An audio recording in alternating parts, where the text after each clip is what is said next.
भारताच्या अंडर 19 महिला संघाने मलेशियामध्ये खेळल्या जात असलेल्या 19 वर्षांखालील एकदिवसीय T20 चॅम्पियन्स ट्रॉफीच्या फायनल अंतिम फेरीत इंग्लंड संघाला पाणी पाजत रुबाबदार धडक मारली। उपांत्य फेरीच्या सामन्यात भारताने इंग्लंडवर 9 विकेट्सने मोठा विजय मिळवलाय। भारताच्या फिरकीपटू गोलंदाजांनी भारताच्या विजयाचा पाया रचला, तर संघाच्या सलामीवीरांनी विजयावर शिक्कामोर्तब केले। भारताच्या संघाने मलेशियातील या ICC under 19 women's one day cricket champions trophy स्पर्धेत अद्याप एकही सामना गमावलेला नाही, तर उलटपक्षी इंग्लंडने भारताविरुद्ध एकही सामना जिंकलेला नाहीये। नाणेफेक जिंकून इंग्लंड संघाने प्रथम फलंदाजी करण्याचा निर्णय घेतलाय। इंग्लंडच्या सलामीवीरांनी हा निर्णय अगदी योग्य ठरवला।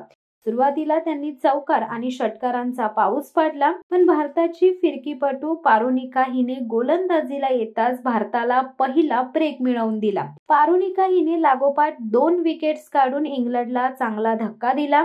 घटफेरीत अजय राहिल्यानंतर भारताने उपांत्य फेरीत इंग्लिश फलंदाजांना शरणागती पत्करण्यास भाग पाडले। भारतीय गोलंदाजांनी उपांत्य फेरीच्या सामन्यात कहर केला।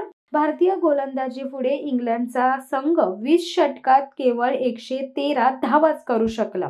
भारतीय संघाने 5 षटके शिल्लक ठेवत 117 करून विजय मिळवला। भारतीय गोलंदाज या सामन्यात किती वरचढ होते याचा अंदाज विकेट्सवरून येतो। 8 पैकी 6 फलंदाजांना भारताच्या गोलंदाजांनी चक्क क्लीन बोल्ड केले आहे, तर 2 फलंदाज झेलबाद झालेत। यानंतर पारेन आणि नोग्रोव चांगली भागीदारी रचत असतानाच आरुषी शुक्लाने पारेनला क्लीन बोल्ड करत भारताला महत्त्वपूर्ण क्रिकेट मिळवून दिली आहे। त्यानंतर इंग्लंड ही कर्णधारही बाद झाली आणि इंग्लंडचा डाव यानंतर पत्त्यांसारखा कोसळला। वैष्णवी शर्माने 16व्या षटकात 3 विकेट्स घेत इंग्लंडला बॅकफुटवर टाकले। यक्षत्रिशानेही 1 विकेट घेतली।